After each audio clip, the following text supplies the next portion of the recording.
খারিজি মাদ্রাসা মানেই জঙ্গি কারখানা। খারিজি মাদ্রাসার অন্তরালে চলছে জঙ্গি তৈরির প্রশিক্ষণ। বাম আমলের পর তৃণমূলের জামানায় মাথাচাড়া দিচ্ছে একই প্রশ্ন। মুখ্যমন্ত্রী থাকাকালীন বুদ্ধদেব ভট্টাচার্যের মন্তব্যে বিতর্ক দানা বেঁধেছিল। খারিজি মাদ্রাসাকে সন্ত্রাসী তৈরির কেন্দ্র বলেছিলেন তিনি। পরে নিজের মন্তব্য থেকে পিছু হটেছিলেন বুদ্ধবাবু। কালের নিয়মে ধামাচাপা পড়ে গিয়েছিল বিতর্ক।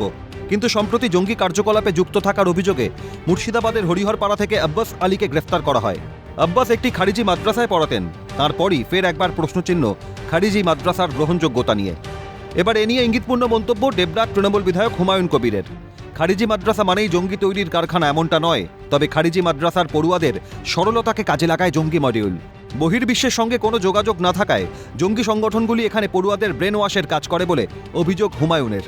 খারিজি মাদ্রাসার অস্তিত্ব, খারিজি মাদ্রাসার অনুমোদন কিভাবে হয়, কারা পড়ে, তাদের ফান্ড কিভাবে আসে, এ নিয়ে বিস্তর আলোচনা চলছে। এই যাবতীয় বিষয় নিয়ে এই মুহূর্তে আমি কথা বলবো প্রাক্তন আইপিএস হুমায়ুন কবির, যিনি দীর্ঘদিন ধরে এ রাজ্যের পুলিশের উচ্চপদস্থ অফিসার হিসাবে কাজ করেছেন। মুর্শিদাবাদ জেলায় যেখানে খারিজি মাদ্রাসা সব থেকে বেশি রয়েছে, সেই জেলার পুলিশ সুপার হিসেবেও তিনি কর্মরত ছিলেন। ফলে খারিজি মাদ্রাসা সম্পর্কে তার যথেষ্ট ধারণা রয়েছে। ফলে তার কাছে এই বিষয়টি আরো ক্লিয়ার হবো। খারিজি মাদ্রাসা থেকে কিছু হয়তো লোক টেরোরিস্ট কাজকর্ম করে। এটা বেসিক্যালি এই টেরোরিস্ট যে কাজকর্মটা, এটা মৌলবাদ কনসেপ্ট থেকে এটা করে, টেরোরিস্ট অ্যাক্টিভিটিস করা বা যেগুলো করে এগুলো সঙ্গে যুক্ত। তো এদেরকে ব্রেন ওয়াশ করা সহজ, শুধু ধর্মীয় শিক্ষায়, মোস্টলি ধর্মীয় শিক্ষায় শিক্ষিত বলে এদিকে একটু মোল্ড করা সহজ হয়। যে এদের সরলতার সুযোগটা কয়েকটা লোক, আনস্ক্রুপুলাস লোক, হ্যাঁ, তাদের সেটা সুযোগ নিচ্ছে। গরিব মিসকিন মানে একদম এত গরিব থাকে এবং তারা এত টিমিড টাইপের হয়, চুপচাপ থাকে, কারোর সঙ্গে মেলামেশা করে না, পাড়ার কোনো ছেলের সঙ্গে মেশে না, খেলাধুলো খুব বেশি একটা করে না, নিজেদের মধ্যেই যা কিছু করে সব কিছু ওদের নিজেদের মধ্যে। যে বহির্বিশ্বের সঙ্গে যে যোগাযোগ বা পাড়াতে যেখানে হচ্ছে খারিজি মাদ্রাসা আছে, সেখানেও যে পাড়ার সঙ্গে অন্য ছেলেপুলেদের সঙ্গে মেলামেশা করে তা করে না। খারিজি মাদ্রাসাগুলি আসলে সরকারি অনুমোদন ছাড়াই গড়ে তোলা হয় ব্যক্তিগত উদ্যোগে। এই ধরনের মাদ্রাসা কোনো নিয়মের মধ্যে পড়ে না, নেই কোনো বোর্ড, না আছে কোনো নির্দিষ্ট পাঠ্যক্রম। মূলত ধর্মীয় শিক্ষা দেওয়া হয়। সরকারের তরফে কোনো অনুদানও পায় না খারিজি মাদ্রাসাগুলি। ফলে নজরদারির কোনো বালাই নেই। খারিজি মাদ্রাসা থেকে প্রাপ্ত ডিগ্রিরও কোনো স্বীকৃতি নেই। ফলে খুব সহজেই পড়ুয়াদের বিপথে চালনা করা যায়। তৃণমূল বিধায়কের দাবি, এইসব মাদ্রাসা বন্ধ করে উন্নত সাধারণ শিক্ষার মাদ্রাসা হোক। ধর্মীয় শিক্ষা দেওয়ার জন্য খারিজি মাদ্রাসার কোনো প্রয়োজনীয়তা নেই। আমি ব্যক্তিগতভাবে খারিজি মাদ্রাসার বিপক্ষে। কেন বিপক্ষে? তার কারণ বলছি যে ওখানে একটা ছেলের, যাকেই আপনি নিয়ে আসছেন, বাচ্চা থেকে বড় করছেন, তার একটা অলরাউন্ড ডেভেলপমেন্টটা হয় না। একটা হিউম্যান যে একটা শুধু বড় বয়সে বড় হয়ে গেল, এজ হয়ে গেল, সে ধর্মীয় শিক্ষায় শিক্ষিত হলো, কিন্তু তার আর কোনো সাধারণ জ্ঞান থাকলো না, তার কোনো হিস্ট্রি নলেজ নেই, তার কোনো জিওগ্রাফি জানে না, সে জানে না, সায়েন্স জানে না, সে টেকনোলজি কিছু জানে না, বা ইংলিশ জানে না। এই মাদ্রাসা বন্ধ করে দেওয়ার কথা আবেদন করবেন, যে এই মাদ্রাসা বন্ধ করে দিয়ে ওই জায়গাতেই জেনারেল মাদ্রাসা করুন? হ্যাঁ, নিশ্চয়ই, সেটা যদি করা যায় সেটা খুবই ভালো হয়।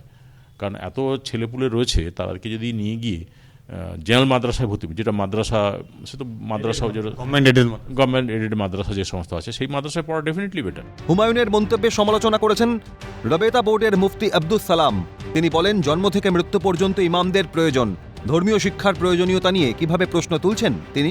আমার মনে হয় না যে তিনি এটা অস্বীকার করবেন যে তিনি যখন মারা যাবেন তখন তার জানাজার প্রয়োজন হবে, তার কাফনটা কাটার প্রয়োজন হবে।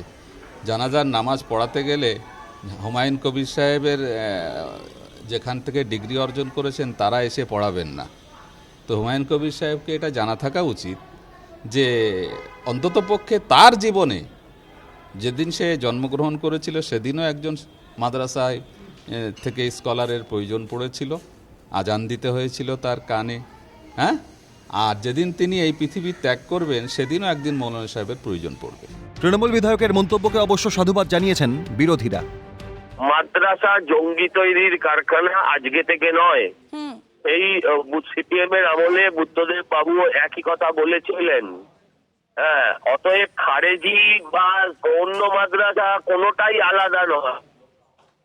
যেখানে ধর্ম শিক্ষা হবে সেখানে ধর্মান্ধতা থাকবে, আর মুসলিম ধর্মান্ধতা থাকলে সেখানে জঙ্গিপনার দিকে অটোমেটিক্যালি যাবে। এই সমস্ত কথা তারা বলছেন কি রাজনৈতিক উদ্দেশ্যে তারাই বলতে পারবেন। আমার মনে হয় এই বক্তব্য রাখার পর উচিত যারা প্রশাসনিক দায়িত্বে আছেন তাদের হুমায়ুন কবিরকে ডেকে জিজ্ঞাসাবাদ করা, নির্দিষ্টভাবে খুঁজে বার করা, জঙ্গি তদন্ত করতে হবে। এইসব কথা বলে প্রকৃতপক্ষে আসল জঙ্গিদের কোথায় আছে তাদের দৃষ্টিভঙ্গি ঘুরিয়ে দেওয়ার চেষ্টা কিনা, এগুলো ভেবে দেখা দরকার। যেটা বলেছেন 20 বছর আগে 20 বছর ধরে এই কথা বলে আসছেন, ওই একই কথা 20 বছর ধরে।